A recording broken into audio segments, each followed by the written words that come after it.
My name is Alan Freedman. I'm Vice President of the Australian Jewish Association, and I'm again your MC for the evening. Also visible on your screens are David Adler, President of the AJA, as well as our guest for tonight, Bella de Brera, who we will introduce formally in a moment. Now, tonight we're looking at the education system and how it is influencing the thinking of the current times, with its emphasis on identity politics, climate change, and all the other trendy topics of the day. The format will be as usual. David's going to chat with Bella for about 30 minutes, and at which point we will then open up the forum for questions from the audience. Just a reminder again, if you want to ask a question, please click on the raise hand icon. So you do that in the participants icon on the bottom, and then click raise hand, and that way we know that you want to ask a question. And as usual, the chat function is available. Okay, so Dr. Bella de Brera is the Director of the Foundations of Western Civilisation program at the Institute of Public Affairs, which I'm sure this audience knows is one of the more sensible think tanks going around at the moment and well worth subscribing to. John Roscombe, Gideon Rosner and their team are great friends of the AJA, and we have worked together very solidly since our inception. Bella has a BA in History and Spanish from Monash University, an MA in Spanish from the University of St Andrews, that sounds like it's in Scotland, and a PhD in History from the University of Cambridge. She's the author of a number of academic works and scholarly articles, and specialises in education and skills, faith and society and culture, ideas and liberty, and Western civilization. She appears regularly on the Sky News channel as a guest of our favourite commentators such as Rowan Dean, Andrew Bolt, and all the others. Bella, welcome to the AJA, and thanks for your time tonight. Thank you. It's a delight. It's a delight to be here, albeit on a screen. Yeah, thanks, Bella. I'm going to now hand over to David, so he'll start the process going. And just a reminder to people, if you've got questions, please have them ready for about half an hour's time. Okay, well, thank you, Alan, and thank you, Bella, for making yourself available this evening for what I hope will be an informative discussion, and will show a little of your work as well. But you had a bit of a warm-up event this evening. You were on with Andrew Bolt about half an hour ago. So I'm going to ask you to start with the same question, which is about free speech on university campuses. What's happened? And do we have a problem of free speech on our Australian university campuses? Yes, look, we have a massive problem on our campuses in terms of free speech. And it's interesting because there seems to be no compromise. The universities are insistent that there is no problem. And the rest of us are insisting that there actually is a problem. Even when the facts are staring the chancellors, the vice chancellors in the face, they still will put their heads in the sand and say that we don't have a problem. We've seen over the last 10 years, well, most recently the case of Peter Ridd, which I think most people here will be following, because he dared to offer a contrarian view about climate change at JCU. We've seen Drew Pavlou at the University of Queensland, who was criticising the CCP on campus, and was and his own university hired a top lawyer to prosecute one of their own students, which is just phenomenal. The IPA has done quite a lot of work into the state of free speech on campus since 2017. My colleague, who's no longer working for the IPA but has gone to London, did a few free speech audits and found that it was pretty much non-existent on campus. And the question is, when did this start? If you think about the 1960s, how this was, the free speech was one of the favorite topics of the left. That was all, it's all they wanted to talk about. Now they want to shut it down completely. And I think it has a lot to do with the postmodernism that has been infecting the humanities since the 60s and 70s, and the overturning and the undermining of the values and the liberties of Western civilization, including free speech, which is one of the most precious of values that we've been handed down over the last 2,000 years. So it's a recent thing, but it really has been coming to the surface in the last couple of years, and this Peter Ridd case is really the most important case that we've seen in terms of free speech on campus, and we'll have to see what happens in the next couple of months. We had a friend of ours, Colonel Richard Kemp, who went to Sydney University to give a talk in defence of Israel, and completely disrupted and such. So I understand. Now, there's a code that's being proposed for the universities. Can you tell us a little about the code, what it's about, and its status? So the code was, so the current coalition government asked former Chief Justice Robert French to look into the state of free speech and codes already contained within the universities. And he found that there was a lack of adherence and a lack of willingness on behalf of the universities to encourage free speech. And what's happening tonight in the Senate is that there's a bill going forward which is taking into account his recommendations, hopefully making it legislation to define what academic freedom actually is. So as you mentioned, did you mention or did Bolt mention? I'm getting confused now. Only 9 of the 42 universities actually signed up to it. So the question is, how does the government now encourage the universities to sign up to this code without, obviously, the government can't compel the university to do such a thing. And so this is what this wrangling is at the moment. And I think it'll be very interesting to see in the next 6 months how many of the universities actually come to the party and actually sign up to this code. The similar thing has happened in the US. Trump was very much a proponent of this kind of thing as well.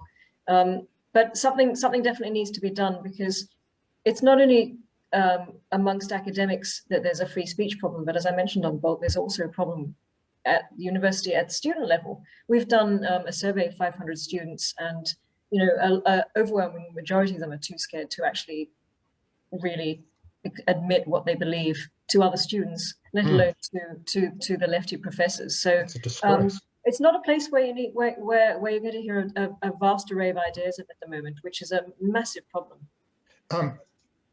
In terms of students being afraid, we have heard that there have been examples where if a student doesn't put the correct sort of PC attitude into their essays and work, that their grades might be affected, not so much on merit, but on attitude. Have you seen any of that? I have. I receive countless emails, and I have a lot of conversations with students who are studying the arts, who tell me these things. But the problem is it's all hearsay. You can't, you can't act upon hearsay. But I do, I do know that it's happening, and I do know that I have had long descriptions of people being forced to say things they don't necessarily believe, because they know if they don't, they won't get the marks, and they want to get their degrees, and they want to get out. They want to get out as soon as possible, and they want to get into the real world. So I think in a lot of cases, it's a very noisy minority that are terrifying the majority of students who are not activists, who don't necessarily believe this critical race theory and the identity politics and all the rubbish that they're being forced to absorb. Now, the title of your position in the IPA is all about Western civilization, which of course is the foundation of our democracy, Judeo-Christian ethics, etc. Have universities turned almost against Western civilization? And I'll give you this proposition for your comment, that if there was a university campus that was offered an Arab Islamic centre funded by Saudi or Qatar, or a Confucius centre funded by the Chinese Communist Party, or a Western Civilization centre funded by the Ramsay Foundation, which of those three is the more likely to get rejected? I wonder. Let's take a stab in the dark. No, you're right. Look, we've seen the Ramsay Centre for Western Civilization. I think it was founded 3 years ago, and it really struggled to try and work with any of our universities. It was soundly rejected by the University of Sydney, which is purportedly one of the best universities in this country, one of the top 10 times ranked universities. They launched a petition against the Ramsey Center and said that if you bring this to campus, this is basically white supremacy writ large. This is going to do damage to the students. In fact, the same academic who wrote that, who led that petition, who works in the English Literature Department, wrote a horrific piece after the Christchurch massacre for the Sydney Morning Herald, saying that if we allow the study of the great books, the great canon of Western civilization, it will automatically result in something like the Christchurch massacre, which was just an appalling and horrifying connection to make. But his article was printed, and many of his colleagues would agree with him. In fact, many of the colleagues signed the petition, and the University of Sydney had to say no to the Ramsey Center, as did ANU. Yeah. So yeah, there's more. Put it this way: there's more Confucius centers in Australia than there are bachelors of Western civilizations running in our campuses, which that tells you everything you need to know. Now, Bella has done a few incredible research projects. So I'm going to show with screen share a little bit of what you've exposed, Bella. Put the light on it, and perhaps you can elaborate. So I'll get that going. This is a paragraph out of a report that you did and ordered by the IPA. So can you make a comment about what this is about? Yes, so I've spent the last 4 years really delving into mostly how history is taught in universities. So my first report was about history in general in universities. Second report was Australian history. Third report last year, I looked at ARC grants and humanities. This report is my most recent one. This was 3 months of collating over 1,000 subjects taught across the top 10 ranked universities in Australia. And I'm just talking about humanities subjects. So I looked at anthropology, sociology, history, English literature, and gender studies and philosophy.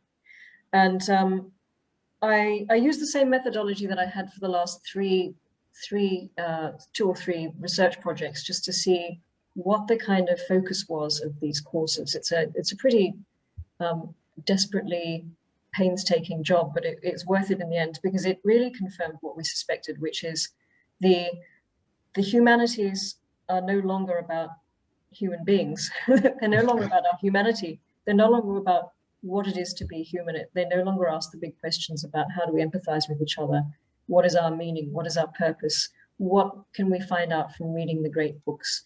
What is metaphysics? Why, what is ethics? Why do we exist? All these questions that that are so important for students to consider in those 3 years if they're doing any of these subjects. Instead, those things have been pretty much thrown out the window, and all you have left is identity politics, the same old thing, class, race, and gender. Less class, because we're not so Marxist, old-fashioned Marxist anymore. We're more sort of postmodern Marxist. So it's race and gender. Then, unfortunately, this pernicious critical race theory is really creeping in. So everywhere that a subject talks about power and race, the alarm bells go off, and it's pretty much critical race theory. And then the third most common theme across all the subjects is gender. So modern academia has completely rejected our cultural and intellectual inheritance of Western civilization. They're just not interested anymore. All they want to talk about is identity politics and critical race theory, and that has terrible implications for not only the students and the education that they're going to receive, but the impact on society, which is my point in this piece of work. Well, the last sentence in this summary paragraph of 1181 subjects, 572 cover identity politics, 380 critical race theory, and 306 gender. And if that's what all the humanities faculties and such are teaching, you're right. I mean, the implications downstream are immense. Now, I'm going to just share a couple of the more extreme examples that you've come across. This one was also shown on Sky News. Let's move. Okay, is that working? Yeah, here we go with this. Back.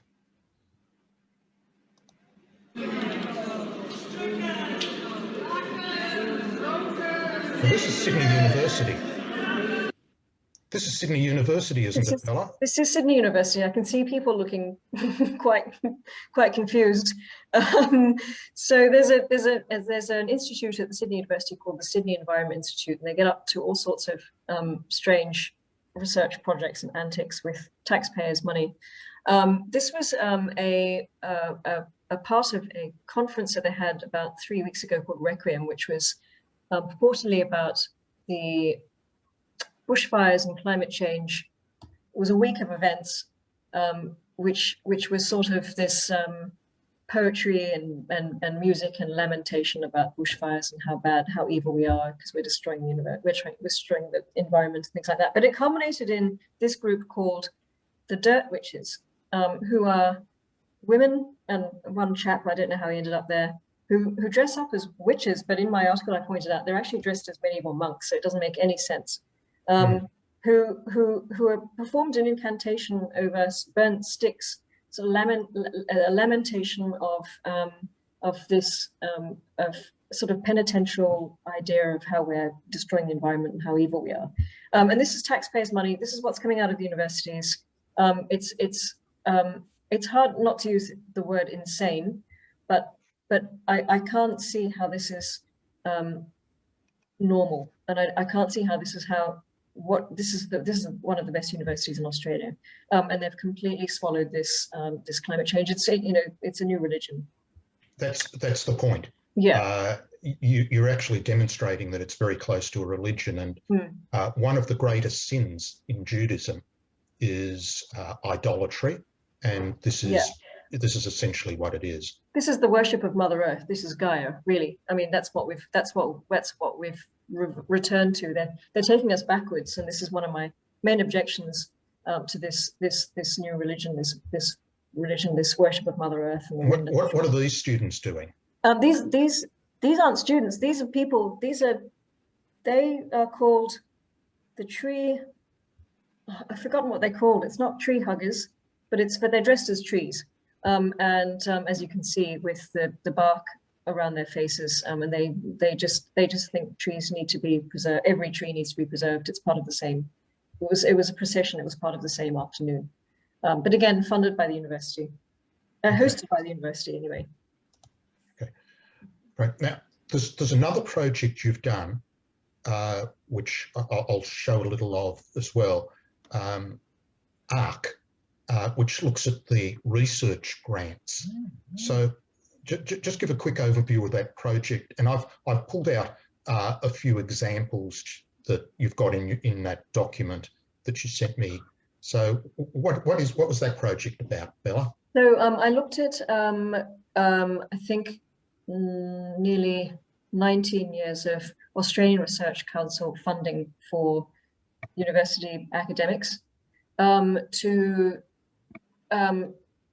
for their humanities projects. So they go through the process of coming up with a proposal, which I gather is extremely painful, but most of them, a lot of them will get funding, and they get a lot of funding for some highly questionable projects. I added up how much we've been spending over the last 19 years. I haven't got it off the top of my head, but it's millions of dollars. But I do have some of the examples you asked me to, which aren't actually. I've got some more examples which aren't in the project because they're more recent. Go for it. I just have to look at my screen though, because they're on my screen. So to give you an example of the kind of things that we've been funding, this is the University of Sydney again, which seems to sort of lead the way. We have a professor who wrote a project called Cultural Values, Birth and Parenting, Reproductive Health and Laos Socialism. And she got $922,400 from the government to do this. Another one. 900,000. $922,400. Ah, This person at the University of Sydney got $1 million for a project entitled Eliminating Sexual Violence Within the Military, who believes that military sexual violence or sexual violence that occurs within national militaries is a complex and gendered international problem. So that was $1 million for that. And then over at the University of New South Wales, another researcher was given $1 million for a project called A Sonic Approach to Anti-Colonialism in Interwar India. So unfortunately, these are the kind of things that have been funded. I've got many examples. David, I don't know which ones you picked out as your favorites. well, I'll show you a few. I've just pulled out some summaries. Well, this is an overview that you wrote. That's right, 1.34 billion. We're talking huge money, over $1 billion. Yeah. So that's the subject summary, if you like. And here's just some examples. 300,000, gender and sexual politics, changing citizenship in Australia since 1969. 154,000. Rationality. Oh, that's peanuts compared to the other. That's peanuts compared to the millions that the others are getting. Rationality and modernity. A history of fortune telling in modern America. I mean, I wonder what the average Aussie would think if we are funding research projects into fortune telling in America. Well, they're not happy because when these things go on the front page of the Daily Telegraph, I tell you what, you get a lot of comments in which are not favourable towards universities. Gender in medieval thought, consuming celebrity, female stardom and gay subculture reception. I mean, these are all out of your report. Oh, here's a big one. These are all $2.7 million, How Gender Shapes the World, a linguistic perspective. And Sydney Uni again gets another 400,000.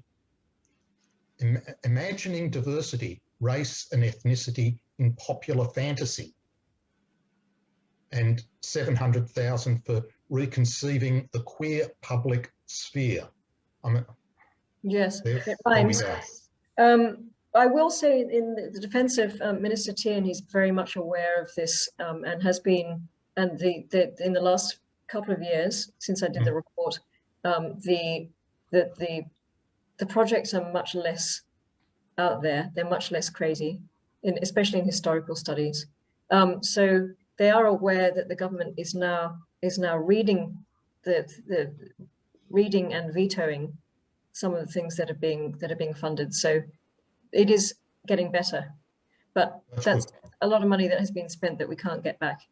Well, without you, this wouldn't be on the public record in the way that it is. So you deserve a lot of congratulations.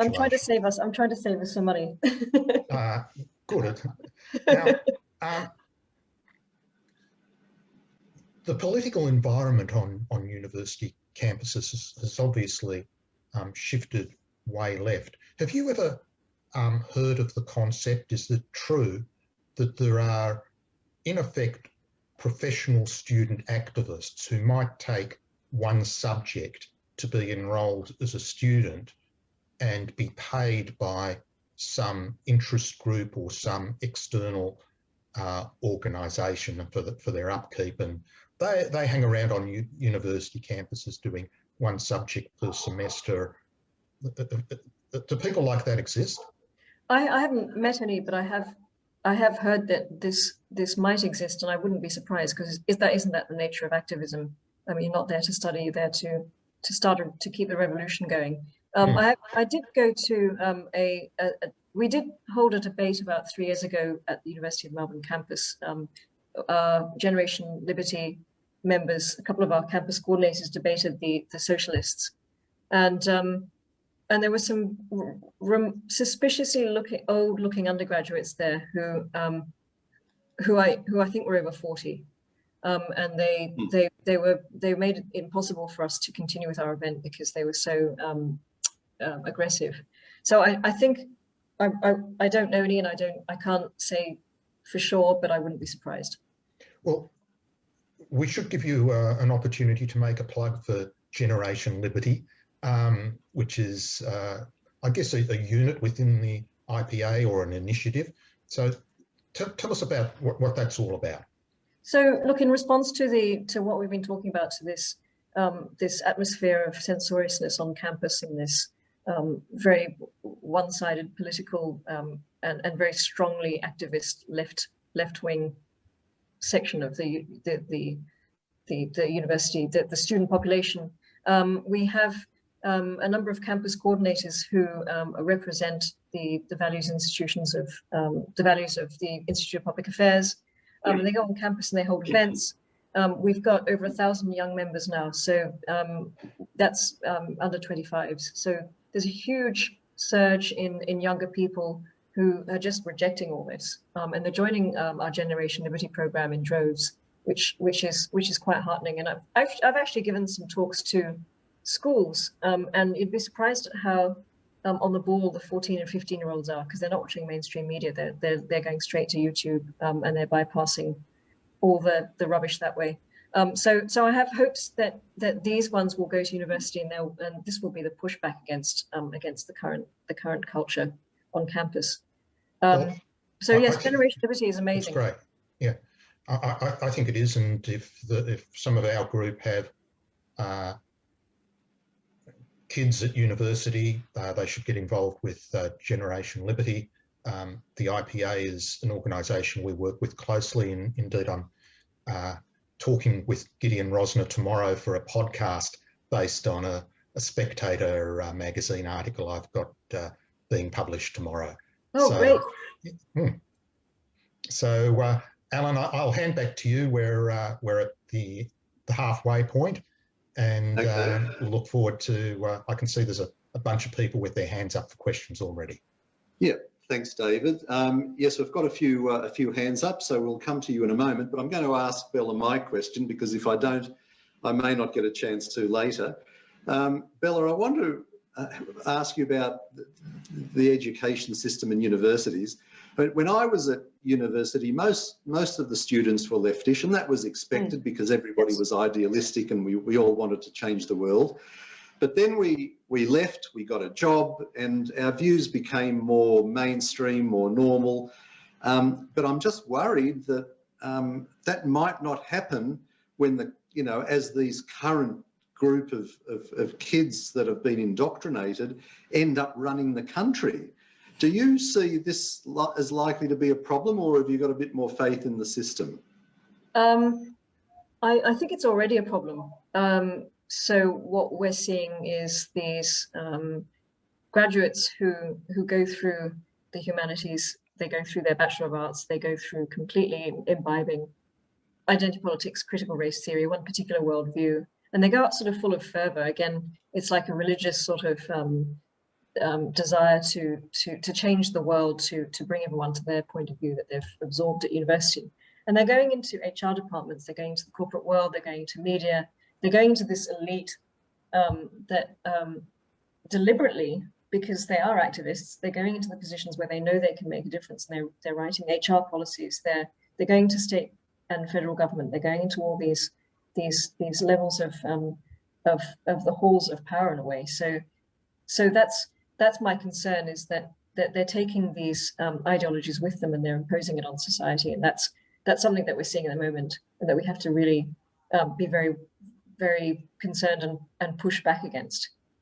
Yeah, I'm just worried that there may not be enough pressure to resist this push, and inevitably these guys are going to win out. Yes, but I do think that the more extreme they get, the more people, mainstream Australians, are just saying no. It's still a minority that push this stuff on everyone else. Every time we do a poll, every time we speak to people, it's always a majority of Australians that are still sensible, that still have their common sense intact, that reject identity politics. They value free speech. It's the noisy minority that unfortunately give you the impression that all of Australia believes the same thing, whereas it is a minority. But unfortunately, the universities have a lot to blame because they're training, they're producing these people. And well, it's not only the universities, even before that, in the school system, the teachers are all left-wing activists and they're training their students to be left-wing activists. Then those students progress to become teachers again, and the cycle just keeps on going, doesn't it? Yes, it is cyclical. And unfortunately, the people who choose to do teaching now, as you say, go in because they're activists rather than they're not going to educate the next generations in things that they actually need to know. So you have to break that cycle. And I've actually come up with a Western Civ curriculum, which I sent to every secondary school in Australia last year, which people have started to download, which can be taught along the national, which is taught with the national curriculum. It's history and civics and citizenship, and it's a counterbalance to that. So trying to get to them earlier, trying to get to them before they get to university. Yeah. Okay. We've got a few people lined up for questions. We've got Ron, Saul, Dennis, Jeff, and Terry. So we'll take them in that order. Ron, you were first, so please unmute yourself and ask your question.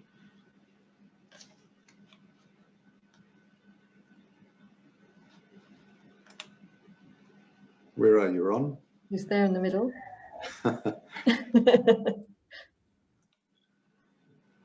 Ron? There he is. Can you hear me? Yes, Yes. there we go. Okay, thank you. Hi, good evening. I'm just very interested in from a longitudinal point of view. I mean, from the time the Holy Roman Empire and by the time it came to, 1600 years later to the Enlightenment, which was a huge achievement for Western civilization. And then since the Congress of Berlin in 1815, Metternich and so on, it seems to be meandering, the story of Western civilization seems to be meandering towards what I call a totalitarian democracies, and certainly with the Bolsheviks, the Nazis and so on. How is it possible that all that had been achieved in the Enlightenment with age of reason, age of science and rational thinking, so on, how have we come to this point, number one? And secondly, I'd like to know, how do you manage in such a milieu? Because I've got a friend who's a professor of philosophy in Connecticut in America, who's basically been squeezed off campus, literally off campus, and another one in Germany, he's also left her campus as well. And I'm just wondering how you manage with that kind of pressure. I'm sure you've got pressure as well. The first question is just so enormous. I don't even know how to begin to answer how to explain why things have been going downhill since the Enlightenment. I suppose the historical way of looking at it is that civilizations peak and then they trough again. And perhaps we've peaked and we're troughing. It's a very difficult question to answer. I think that what I see happening now is that there's a God-shaped hole in society, and that's being filled with all sorts of dross. It's being filled with identity politics as a sort of replacement for religion. It's being filled with climate change. It's being filled with the Gaia worship. It's being filled with anything but the idea of a creator. And I think that's why people are losing their way, and I think that's why people are starting to. It's a solipsist, isn't it? People are now the center of the universe rather than created. But that's my personal point of view. That's not based on any research that I've been doing. That's just a philosophical way of looking at it. But in terms of my own personal situation, I can't get a job at university, so that's why I'm able to say what I can say, because I don't have a job at a university to lose. So I don't have a hierarchy of academia that puts pressure on me to say certain things or write certain things. So I'm free. So I don't have that pressure. As much as I would like to be a professor at Cambridge University, where I did my PhD, and be sitting in a lovely book-lined, room with looking over at the cam and not worrying about identity politics, it's not the way, unfortunately. But I hope I've answered your questions sufficiently. Yes, thanks, Bella. Okay, Saul, please unmute yourself. I'll just make the point, ask people to be as brief as possible because we've got quite a lot of questions. Saul? Saul, I can see you, Saul. Yeah, right, okay. Saul. I see, actually, of course, you're quite right. It went back a long way. At Monash University, for example, you say you did Spanish. after Ron Keatley left, there was never a professor of Spanish replacing him. And I know now at Monash University, I think you can do with Gonzalez quite a bit about Cuba, but I don't think that they teach Cervantes. I don't think they would. And classics, when I left there at the end of '98, classics went and has never been really replaced there. But what I'd like to ask you is it any better at the ACU campuses? Or is it just as bad in those campuses as it is in the public university campuses? I think ACU is better, and I think Notre Dame is better. And I know that Campion is a lot better. But you know, Campion is a much smaller university, a much smaller college that has a small intake, and students are worried about going there because they don't get the traditional degree. Students are still worried about they won't get a job if they don't have a degree, so therefore they go to any university just to get a degree to get out and get a job. But I can't remember off the top of my head about ACU, but it's certainly not as anywhere near as bad as the top 10, the University of Sydney, New South Wales, Monash, you know, the group of 8, which should be the best, but they're actually the worst. Yeah, okay, thanks, Bella. Dennis, your turn. Please unmute yourself and ask your question. Thank you. When I was at university a very, very long time ago, the student body back in the mid-60s was very left-wing, and they were fighting against the conscription issue and invested in that. And there was a lot of movement at the Monash campus in that regard. However, while that was true of the student body, it was not true of academia, who concentrated on the academic end of teaching. It seems to me that in the current situation, the student body is left-wing and the teaching body is also left-wing. And as a consequence, this is causing course design which promotes a left-wing focus. This was never the case when I was at university. The question, therefore, is, are our universities degrading themselves in world standing by teaching such limited subjects and subjects with so many left-wing biases? Is this going to cost our university sector in Australia and benefit universities in other countries where perhaps these movements are not quite so strong? It's funny you should mention that. I met a 17-year-old the other day who really wants to study history, and I ended up saying to her, go to the University of St Andrews because you're going to struggle to get a proper history degree here. So yes, I think if a student is really wanting to get a good education, they're going to have to look further afield, unless they do something like commerce or a non-arts degree subject, where I'm sure they'll still get a decent, or medicine. So yes, it will be detrimental. They're doing themselves out of a job. It's very worrying. Jeff, your turn. Please unmute yourself. Greetings, Bella. Hello. Most people seem to regard the crypto-socialists as crazy, mad, and other insulting terms which they probably deserve. But the problem is that they're not. They overload us with all sorts of crazy, apparently crazy ideas, but we don't have an opportunity because it's an avalanche. We do not have an opportunity to meaningfully respond to dozens upon crazy ideas. And therefore, I'm encouraged by one of your comments that maybe the average person is indeed decent. I am not that optimistic. I think I feel overladen, overloaded, and I don't know what to respond to first. That's it. Yes, I don't. Yeah, I think most Australians getting on with their lives are not interested in critical race theory and identity politics because they're not really thinking about it. And when they are confronted with it, when it's at its rawest, like, you know, cancel culture, saying that you have to change the name of a cheese, that's when they sit up and they go, "Well, that's crazy." When it's filtered down to the most insane, the average person will reject it, and I see that happening.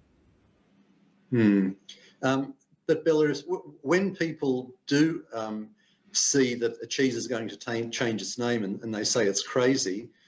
I mean, other than just saying it sounds crazy, is there anything that happens further down the track that sort of brings the momentum a bit back to mainstream? I mean, it's all very well to just say, oh, everybody says it's crazy, but where does it go from there? Well, do you remember the Gillette ad a couple of years ago? So Gillette had to remake another ad because they lost so many sales. So there is a truth in go woke but go broke. So there's going to be an interesting clash when companies overstep, like Coca-Cola telling us that we needed to be less white the other day.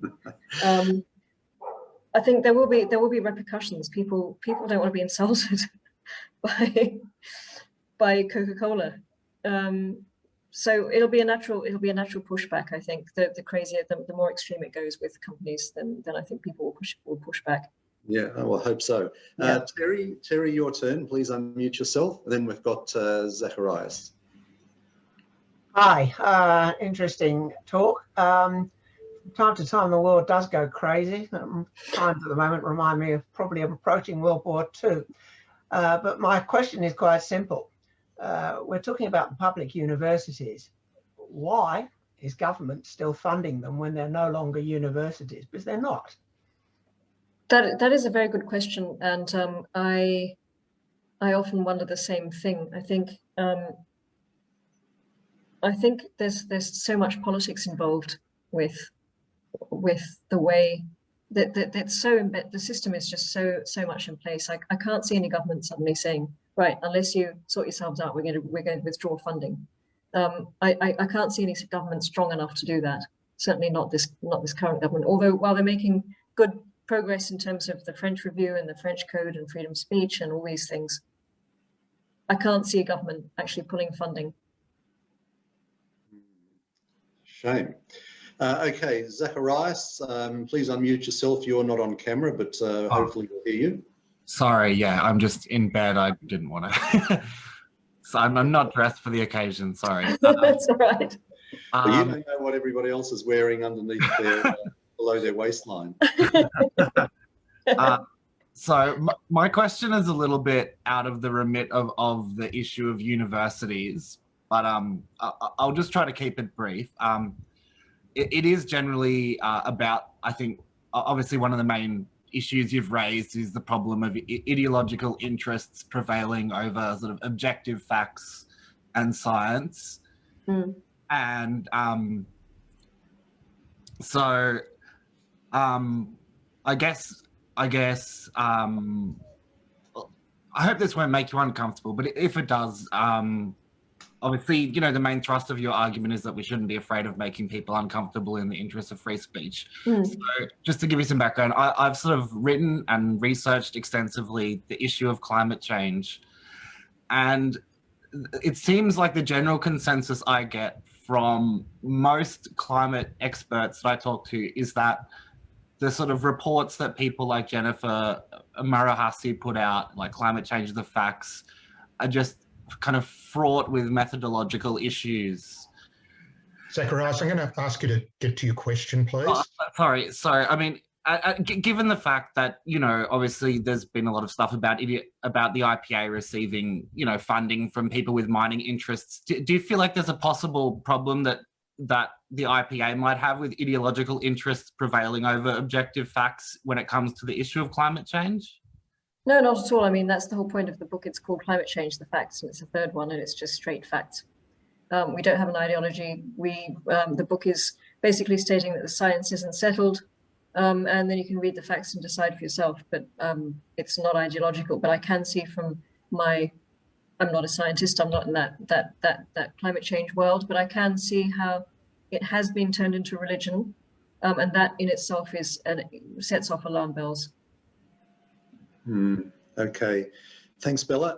Joy, you've got a question, so please unmute yourself.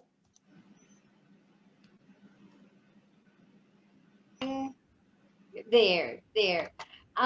Just wondering where the investigation is going with Chinese funding into the universities.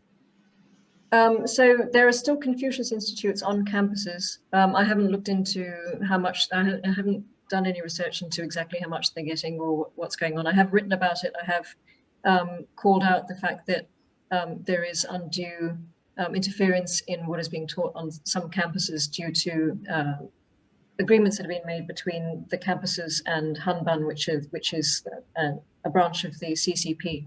But I haven't looked into the actual funding and how that's being organised at the moment. But we shouldn't have any Confucius institutes on campuses in Australia.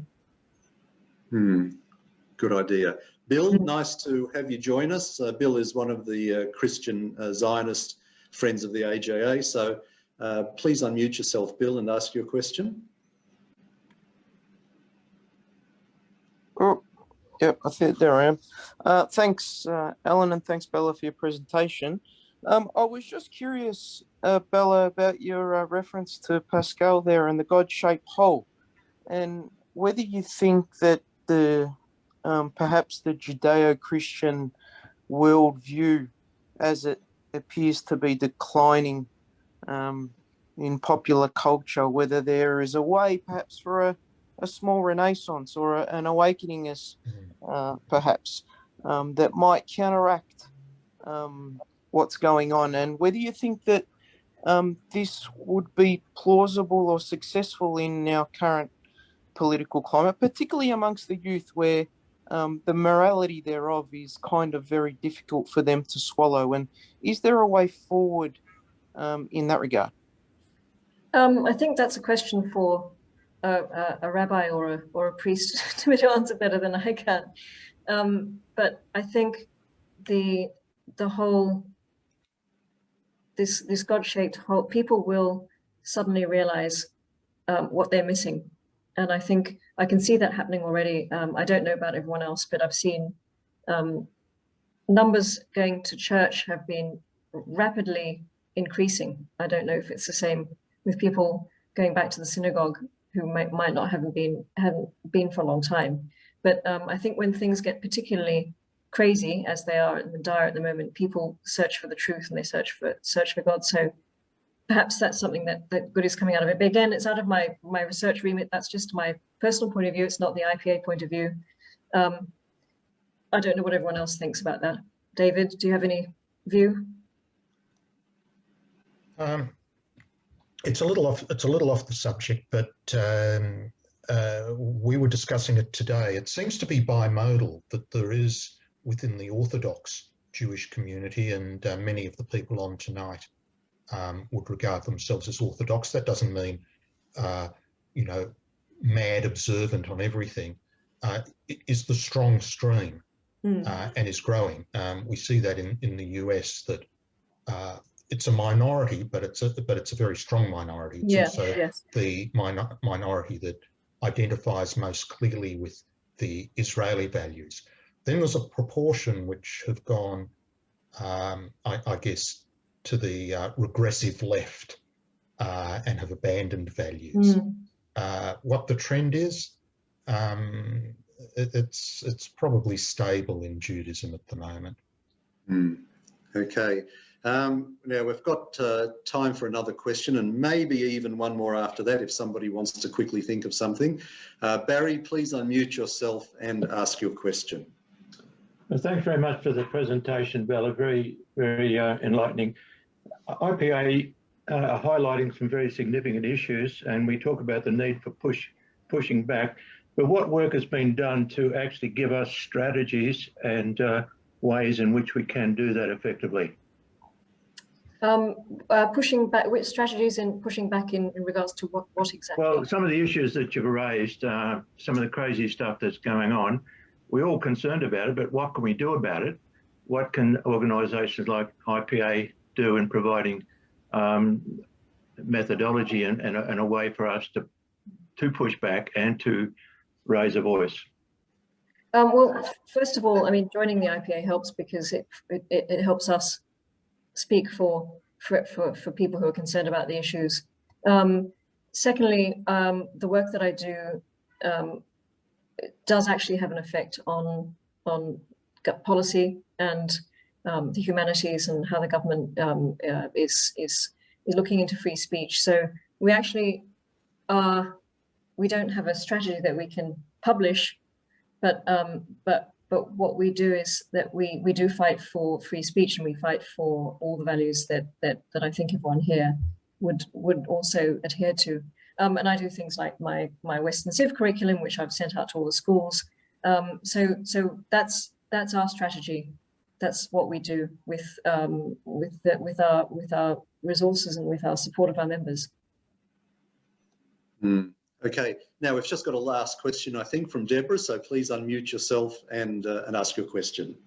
I'll just throw into the mix for that last response that the Generation Liberty is a huge strategy that the IPA is implementing on many university campuses.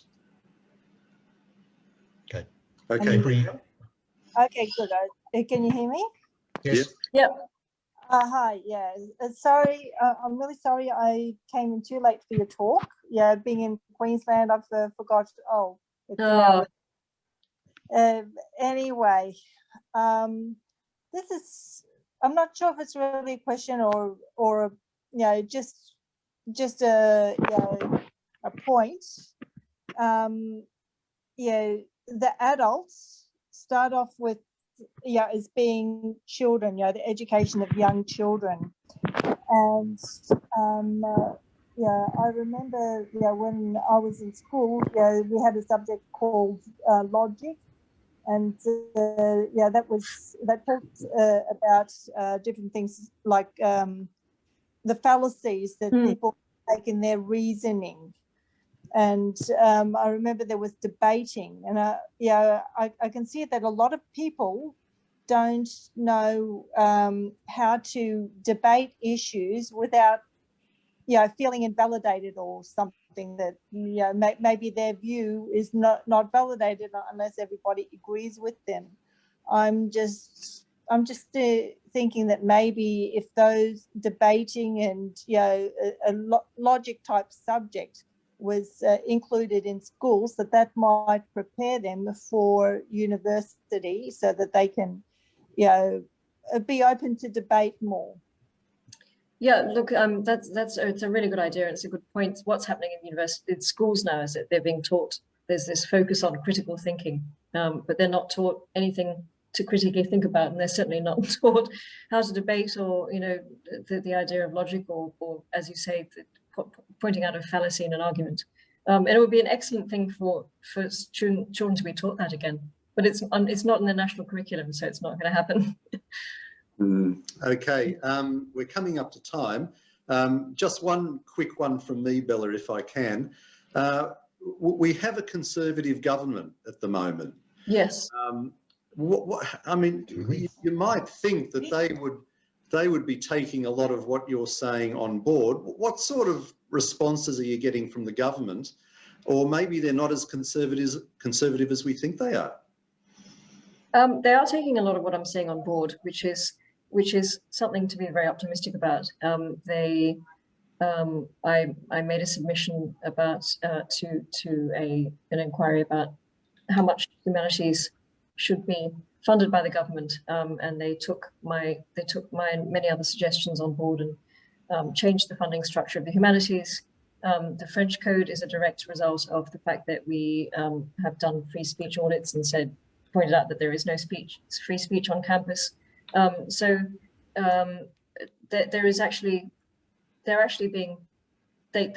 need to be congratulated. Former Education Minister Tien and the current Education Minister Alan Tudge are definitely doing the right things. Okay, well, that's encouraging. Okay, we'll just do our little bit of a wrap up. Bella, I just want to thank you for joining us tonight. It was very enlightening. As I mentioned earlier, the Institute of Public Affairs is a wonderful organisation, and along with the Sky News channel, almost seems to be the two lone hands battling the whole mad woke culture that is pervading everywhere at the moment. Bella, thank you again for your comments. It was wonderful to have you.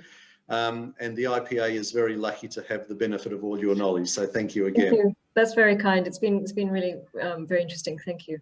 Okay, I'll just hand back to David for a few final comments. Okay, well, thank you, Bella, for a very interesting discussion. And there seems to be a bit of interest in the IPA more broadly. So you can foreshadow to John Roskin that he'll get his arm twisted to be a guest as well, and you can tell him how badly we treat our guests. I will. I will. The final thing is to flag what we're doing next week. And we have Kevin Burmeister, who's going to talk to us about a project that he's involved in, which is the archaeology at the City of David, and exposing, revealing some of the secrets of the City of David, the connection with the Tanakh, and he'll show us things that are not yet open to the public. I was fortunate to be in Israel a year ago, just prior to the lockdown, and had a look at some of the new archaeology that's been uncovered there, that has been sponsored by Kevin Burmeister, including evidence that predates the first temple. So it's something not to be missed next week if you've got any interest in Jewish heritage and the connection to Jerusalem in particular. And finally, as we always do, we ask everyone to assist with supporting AJA. I should probably reverse number 1 and 2, because we ask you to like and follow the AJA Facebook page, but events over the last couple of weeks has indicated that the one that I've highlighted as number 2, joining our email list, is now more important. And if there's anyone here who has not yet joined our email list, go to the website jewishassociation.org.au. It will take you less than 1 minute, no cost, to join the email list, and then you'll get the communications and notifications directly. And finally, we do want to encourage you, if you have not yet done so, to assist in a tangible way, apply for membership, make a donation if you can. So thank you, Alan. Thank you. Okay, that's it from us for this week. Thanks, Bella. Thanks, David. And thanks to everybody who keeps supporting us every week. We have wonderful audiences, and it tells us that we're doing something right. So thanks again. And until next week, a very good evening to you all. Bye for now. Bye. Thank you.